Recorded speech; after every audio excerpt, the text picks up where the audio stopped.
بھائی نے فرمایا کہ سفر میں جمعہ قضا ہو جائے تو اب وہ سفر میں ہی ظہر کے 4 فرض پڑے گا یا 2 پڑے گا؟ دیکھیں اگر جمعہ نکل جائے اور آپ کہیں پہ جمعہ ملنے کی امید نہ ہو اور آپ سفر میں، تو پہلی بات تو یہ کہ آپ پہ جمعہ فرض ہی نہیں تھا، ٹھیک ہے نا، جمعہ فرض نہیں تھا، لیکن فرض کرنے کے آپ نے تلاش کیا نہیں ملا، تو اب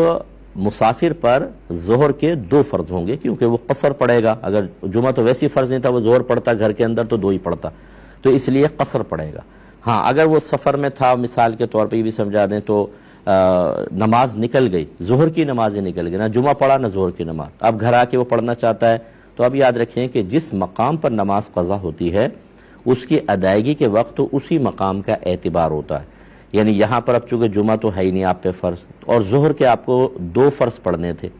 گھر واپس آئیں گے تو 2 فرض وہاں پہ لازم ہوئے تھے، وہی قضا ہوئے ہیں، تو گھر آ کر بھی 2 ہی پڑھیں گے، وہ 4 نہیں ہو جائیں گے۔ اور اگر خدا نہ خواستہ گھر پہ ظہر نماز قضا ہو گئی تھی، 4 پڑھنی تھی،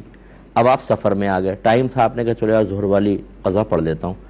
تو جہاں قضا ہوئی اس مقام کا اعتبار ہے، وہ 4 ہی پڑھنی ہوگی، حالانکہ آپ حالت سفر میں ہیں، یہ سمجھ لیجیے، یہ قضا کے بارے میں، ٹھیک ہے نا۔